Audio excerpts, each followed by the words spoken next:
Salve, salve! Iniciando mais um novo projeto. A Vila Nova Agrícola inicia agora a Vila Nova Podcast.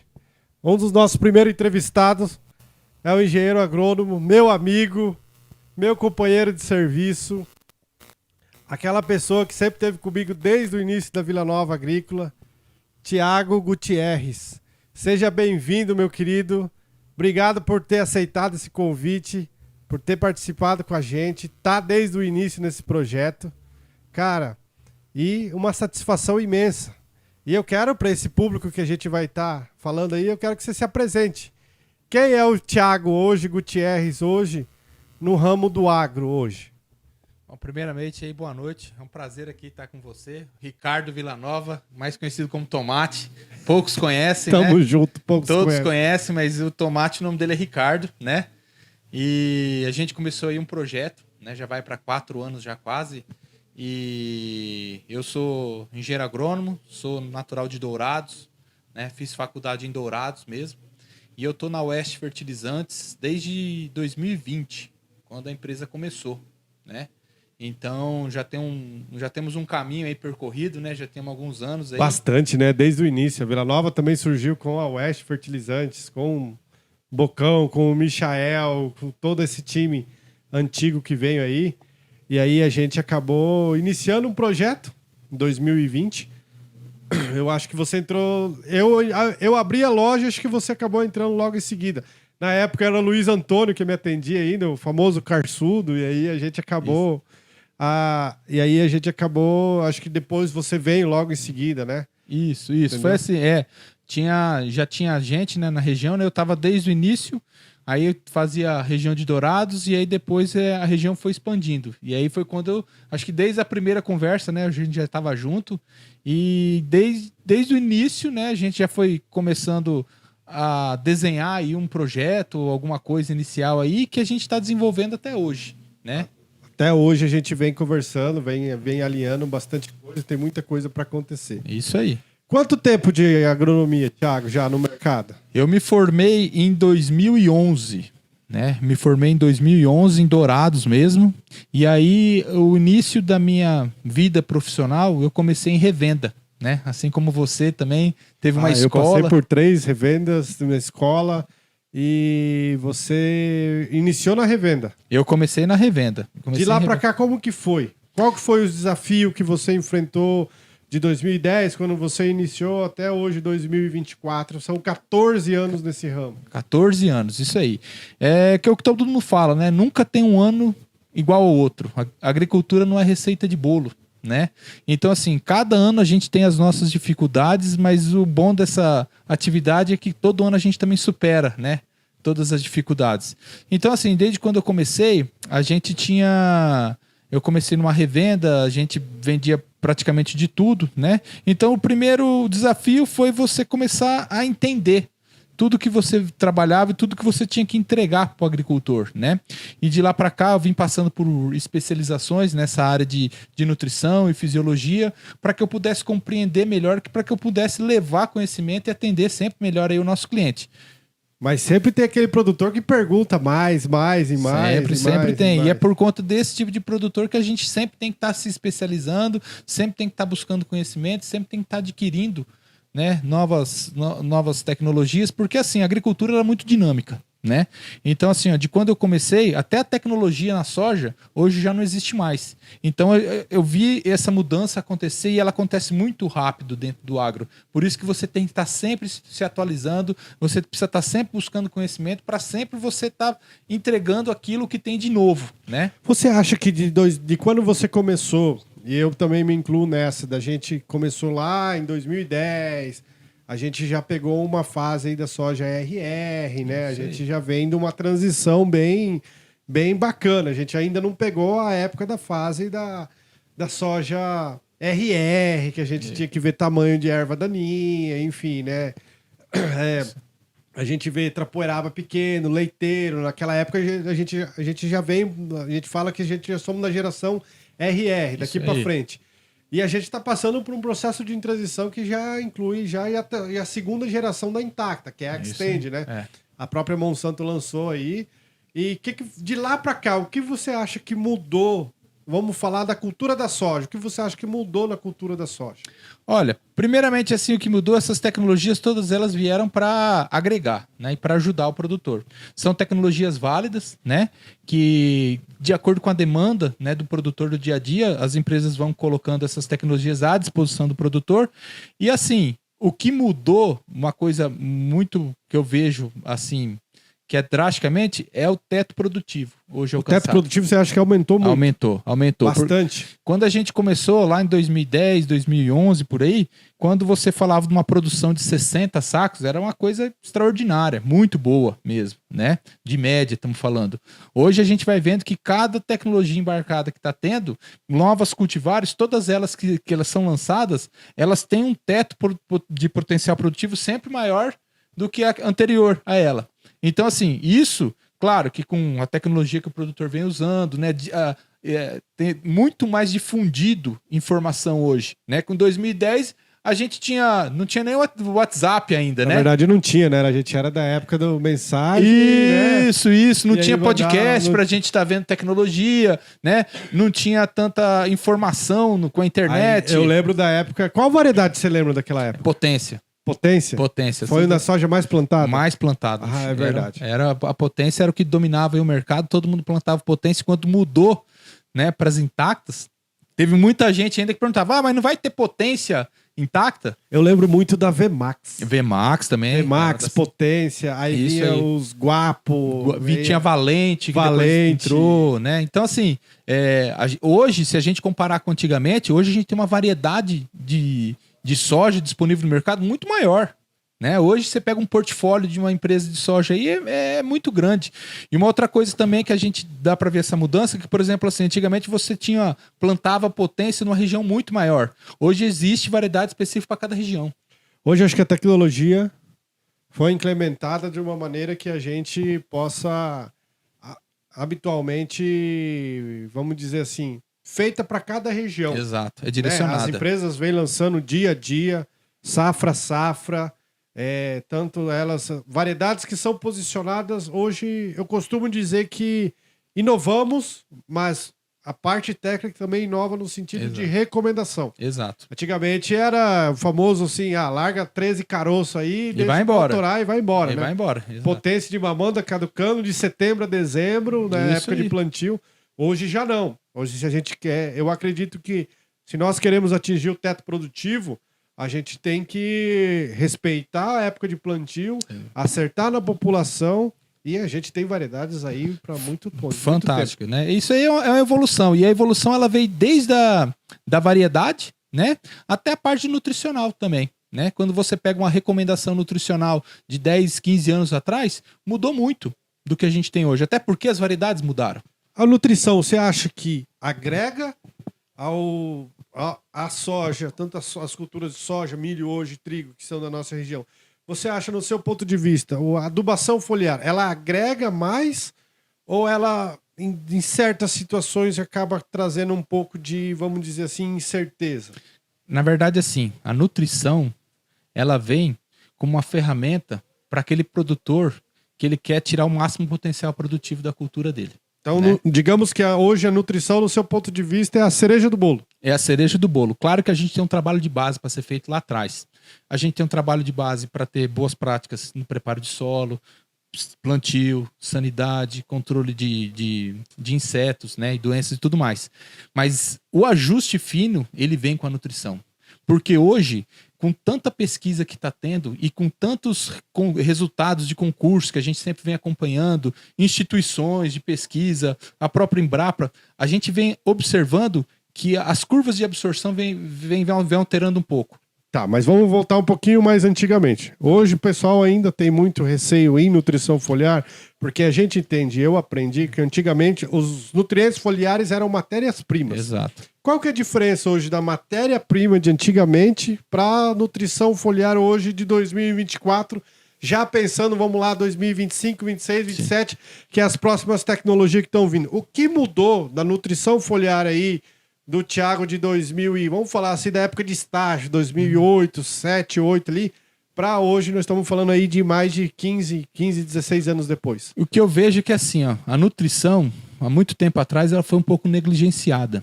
No sentido assim, que a gente não tinha tecnologias boas que atendiam a necessidade do produtor. A gente sabe que essas informações a gente sempre teve nos livros que a gente lia, absorção de cobalto. Eu lembro na época de faculdade era cobalto, molibdênio, nitrogênio, manganês, só que era numa situação que a gente aprendia, tipo assim, aplica lá que vai funcionar. Exato. A gente não sabia se a planta era absorvida ou não, né? Exato. Então assim, a gente sabia que a planta precisava, mas quando que ela vai precisar e o quanto que ela vai precisar. Então assim, nesses últimos anos a gente evoluiu muito nisso, né? A gente vê aí grandes instituições de pesquisa, todo mundo fomentando, né, que essa demanda veio do campo, né? Porque o que acontece? Quando a gente estava com material mais produtivo, a gente queria extrair um potencial máximo produtivo. E é só a gente pegar os últimos dados que a gente tem vindo de uma crescente de área plantada em média, né? E tudo isso se dá o quê? Se dá o uso e ao emprego de tecnologia, né? E a nutrição foliar, ela veio junto com toda essa tecnologia, né? Em termos de pesquisa, institutos, tudo isso aí. E o que a gente foi observando? A gente foi observando que não era só aplicar. A gente tinha que saber a quantidade, a gente tinha que saber a época e a gente tinha que saber o que aplicar. Nisso, por exemplo, as matérias-primas, né, que eram usadas antigamente, a gente sabia que a gente estava aplicando uma quantidade X e jogava. Só que hoje, com o uso da tecnologia, a gente sabe que o produto tem que ser quelatizado, o produto tem que ser complexado. A gente sabe a diferença de tempo de um produto quelatizado e complexado de absorção para um sal. Então é uma diferença muito grande. Então o pessoal aplicava lá, ficava verdinho e chegava. Antigamente, né? Eu lembro muito que o pessoal falava dos sais, né? Sim, o sal ia lá, entupia bico. Entupia. O produtor reclamava, eu não quero vender isso aí, picareta. Né? Água de batata. Água de batata. Então, assim, o nosso setor, por falta de informação, às vezes passava alguma coisa pro produtor que não é assim, era a informação que ele tinha na época. Entendeu? Não era a informação correta, mas era a informação que ele tinha. Então, assim, com o passar do tempo, a gente foi estudando melhor cada elemento na planta e a época de aplicar. E isso foi sempre gerando valor e agregando, né? Tanto é que hoje você pode ver que as pesquisas aí, a gente vai na internet e acha um monte. Então, assim, foi muito importante essa transição para que a gente pudesse entender a nutrição de foliar como um complemento daquilo que o produtor já vinha feito. Já estava fazendo, já traz. Então, no teu ponto de vista, a nutrição hoje ela é um complemento de um trabalho de base muito bem realizado. Exato. Isso aí que eu a gente considero hoje, vamos falar assim, uma opinião minha de engenheiro agrônomo. Eu que recentemente fiz pós-graduação em nutrição do solo, eu entendo hoje que a nutrição ela é uma cereja em cima do bolo. Exato. Na verdade, o bolo, se você considerar hoje, ela é o trabalho de base. A gente precisa fazer toda a calcário, toda a correção de fósforo, potássio, dos macronutrientes. E aí sim a nutrição se encaixa. E o que você espera daqui para frente em relação à nutrição foliar? A nutrição foliar, igual você falou, ela é a cereja do bolo. Eu acho que hoje os produtores estão muito mais aptos à informação, né, do que antigamente. Então hoje a gente vê muita coisa chegando e todos os produtores eles querem acessar isso daí. E a nutrição foliar, ela tá vindo numa crescente absurda, né? Muito grande, o crescimento é exponencial, né? Antigamente, há 10 anos atrás, eram poucos produtores que usavam. Hoje são poucos os que não usam. Hoje você tem um dado legal, interessante, que você pode me explicar. Quantas empresas hoje existem de nutrição foliar no Brasil hoje? Olha, isso aí é um dado difícil de falar, né? Até porque há uns 5, 6 anos atrás, parece que tinha com CNPJ mais de 300. 300 no Brasil? No Brasil. Porque o que acontece? Existem muitas empresas regionais que não atuam no Brasil inteiro, mas elas têm o CNPJ, então elas entram dentro dessa conta. O que acontece é o seguinte, quando você pega um nicho de empresa com faturamento na casa de milhões, de 350, vamos supor, você acaba colocando 20. Né? Então diminui bastante, vai afunilando. Isso, né? Nós estamos falando de dados de 5 anos atrás. Então, se você considerar hoje para 2024, nós estamos falando que o mercado deve ter crescido gradativamente. A área de soja, de uns anos para cá, aumentou bastante. Né? Então, assim, você considerar hoje, vamos dizer assim, atuantes fortes na casa dos milhões, nós estamos na casa aí de umas 40 empresas. Exato, porque é um funil, né? Então, assim, eu não sei o número exato para falar para você. Às vezes eu tô até falando uma besteira, mas assim, tem muita empresa, né? Tem muita empresa que atende em nichos regionais e nichos de mercado, uma que atua só em café, outra só em hortifruti, né? Mas assim, numa empresa que engloba como um todo e atenda o Brasil inteiro, aí acaba sendo poucas. Poucas? Poucas. Porque assim, ó, você tem que ter uma estrutura muito grande de distribuição, você tem que ter uma estrutura de produção, você tem que ter uma estrutura de pesquisa, você tem que ter uma estrutura de químico, de escritório. Não é um negócio tão simples, né? Isso uma curiosidade que surgiu, vamos falar assim para quem está ouvindo nós entender. Da nutrição foliar, da pesquisa aos ensaios até o lançamento comercial, quanto tempo dura isso? Olha, eu não sei falar para você o tempo exato, mas eu sei que é um período muito longo. Porque assim, ó, até você ter a validação da comunidade científica, não é alguma coisa que acontece de uma safra para outra. Quem valida hoje a nutrição foliar no Brasil? Hoje a gente tem inúmeras instituições, aí são as fundações, né, que tem tanto particulares quanto instituições aí do próprio governo, a própria Embrapa. Então assim, não é um único órgão. Eu acredito que todos os órgãos, você pega as fundações que são muito fortes na nossa região, né? Eles acabam direcionando, né? Então, o que acontece? A gente tem a demanda, tá? A gente formula esses produtos e eles passam, tem fundações que são de 3 a 4 safras para validar. Para falar 4 assim, safras. Para validar, para falar assim, ó, entra dentro da nossa recomendação. Então, dentro de 4 safras, nós estamos falando de 4 anos. 4 anos, não é? Para validação. Para validação. Eles testam 4 anos, porque dentro desses 4 anos você vai ter inúmeras variáveis lá que acontece no nosso dia a dia. Você não pode pegar um produto e falar assim, ó, esse ano ele deu tudo certo, ele deu um resultado positivo, vamos recomendar. Não. Então, assim, ó... Então, quer dizer, se nós usar hoje um produto, significa que ele já está sendo estudado há 4 anos. No mínimo, né? No mínimo há 4 anos. Por exemplo, porque assim... eu sei que, tipo assim, que remédio eu sei que é 10. Eu acho que, assim, eu não sei falar para você o tempo certinho de pesquisa. De químico, eles levam 10 anos também. 10 anos. Porque o químico tem várias outras coisas, tem que ver questão de saúde, ambiental, de ficar resíduo, ambiental. É muito mais burocrático. Mapa, Ministério da Agricultura. Exato. O que eu posso falar para você é assim, a partir do momento que surge um produto dentro da nossa empresa, a gente tem um convênio com instituições de pesquisa e universidade e a gente coloca lá dentro para validação.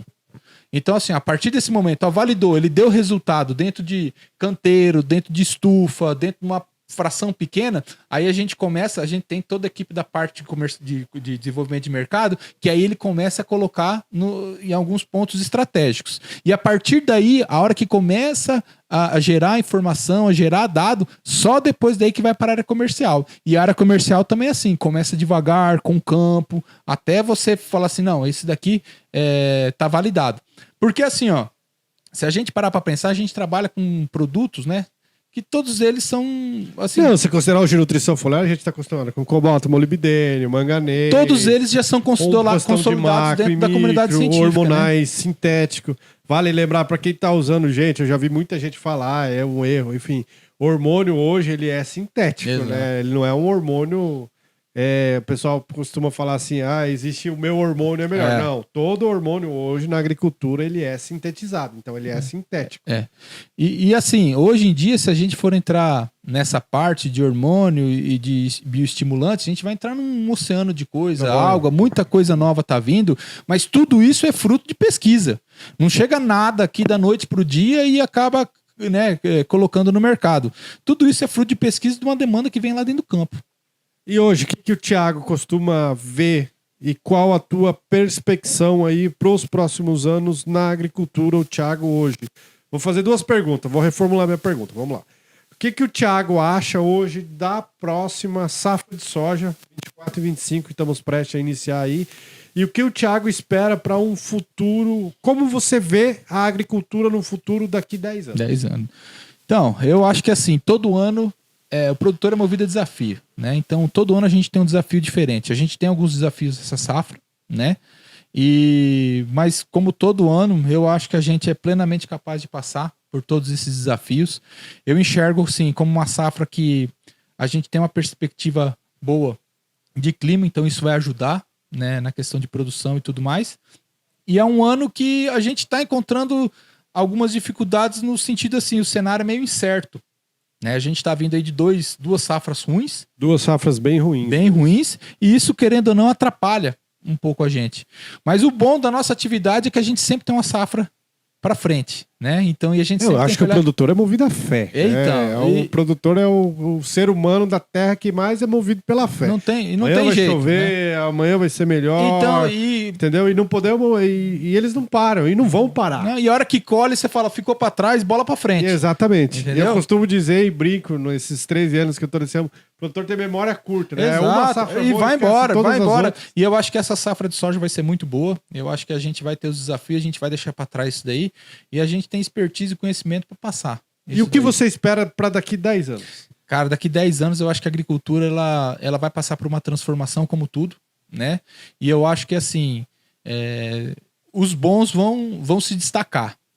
E eu digo assim, os bons é aquele produtor que busca o conhecimento, é aquele produtor que busca informação, é aquele produtor que está aberto a novas ideias, e tudo isso está vindo muito rápido, e com o uso dessas tecnologias novas que a gente está vendo, drone, por exemplo, né? Quem falava em aplicação de drone, falava, né? Então, 5 anos atrás ninguém falava. Hoje a gente já tem, né? Realidade, né? Então, drone, sensor de linha, exato, trator automatizado. Eu acho que a gente vai ter muita desses aplicativos aí de leitura e tudo mais que vão vir para auxiliar. A base, nunca ninguém, eu acho que vai conseguir substituir o trabalho efetivo de um produtor ou de um agrônomo, porque sempre vai ter que ter um lado a lado. Não, eu acho que não acaba. É assim como os médicos, né? É assim como os médicos que precisam ainda fazer o diagnóstico, eu acho sim que o produtor realmente vai precisar ainda do agrônomo. Exato. Mas de uma maneira muito mais assertiva Sem do que dúvida. Propriamente dita uma recomendação do que quando a gente começou lá em 2010, campo, aplicação 4, 5 horas da manhã. Não que isso hoje não ocorra mais, mas já vai ser de uma maneira bem mais... E eu acho que a gente vai ter que ser cada vez mais assertivo nas nossas recomendações, né, em tudo. Então, cada vez mais assertivo para a gente tentar buscar o potencial máximo produtivo. Eu acho que a margem para erro vai cada vez diminuindo. Isso eu vejo com bons olhos, porque isso faz com que a gente se evolua sempre, tente buscar alguma coisa diferente para tentar sempre estar agregando, né, no nosso trabalho, no nosso dia a dia. Que legal. Queria agradecer a participação tua, obrigado. Tamo junto, isso aí. E para agricultura, se você fosse deixar um recado hoje para a próxima safra, que recado você deixaria? Pessoal, tamo junto, persistência, e eu acho que é isso aí. A gente é movido a desafio, a gente é movido sempre a próxima safra, e eu tenho certeza que, se Deus quiser, a gente vai ter uma safra boa aí. Thiago Gutierrez, obrigado pela participação. Eu que agradeço. Tamo junto. Tamo junto. Qualquer coisa, um forte abraço aí. Valeu, obrigado.